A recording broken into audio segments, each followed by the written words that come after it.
Mark 13. As Jesus left the temple, one of his disciples said to him, "Teacher, look, what awesome stones and buildings." Jesus responded, "Do you see these enormous buildings? Not even one stone will be left upon another. All will be demolished." Jesus was sitting on the Mount of Olives across from the temple. Peter, James, John, and Andrew asked him privately, "Tell us, when will these things happen? What sign will show that all these things are about to come to an end?"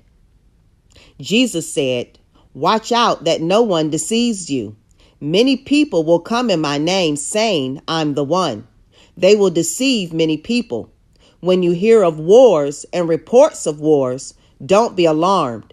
These things must happen, but this isn't the end yet. Nations and kingdoms will fight against each other, and there will be earthquakes and famines in all sorts of places.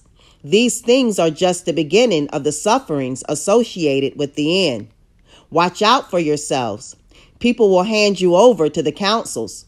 You will be beaten in the synagogues. You will stand before governors and kings because of me, so that you can testify before them.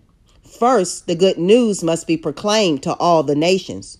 When they haul you in and hand you over, don't worry ahead of time about what to answer or say. Instead, say whatever is given to you at that moment, for you aren't doing the speaking, but the Holy Spirit is. Brothers and sisters will hand each other over to death. A father will turn on his children. Children will rise up against their parents and have them executed. Everyone will hate you because of my name, but whoever stands firm until the end will be saved. When you see the disgusting and destructive things standing where it shouldn't be, then those in Judea must escape to the mountains.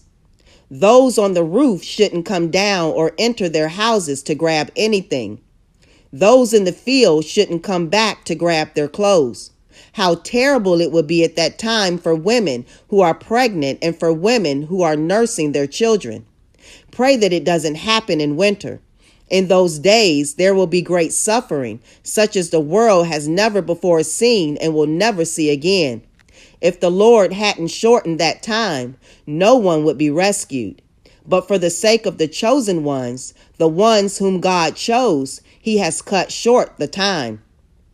Then if someone says to you, "Look, here's the Christ," or "There he is," don't believe it. False Christs and false prophets will appear, and they will offer signs and wonders in order to deceive, if possible, those whom God has chosen. But you, watch out. I've told you everything ahead of time. In those days, after the suffering of that time, the sun will become dark, and the moon won't give its light. The stars will fall from the sky, and the planets and other heavenly bodies will be shaken.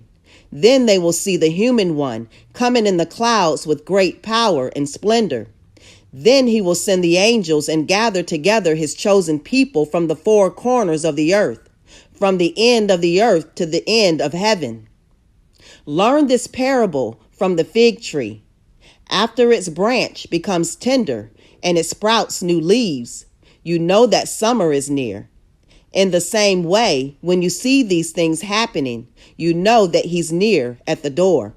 I assure you that this generation won't pass away until all these things happen. Heaven and earth will pass away, but my words will certainly not pass away. But nobody knows when that day or hour will come, not the angels in heaven and not the Son. Only the Father knows. Watch out, stay alert. You don't know when the time is coming. It is if someone took a trip, left the household behind, and put the servants in charge, giving each one a job to do, and told the doorkeeper to stay alert. Therefore, stay alert. You don't know when the head of the household will come, whether in the evening or at midnight, or when the rooster crows in the early morning or at daybreak.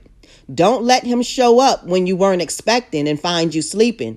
What I say to you, I say to all, stay alert.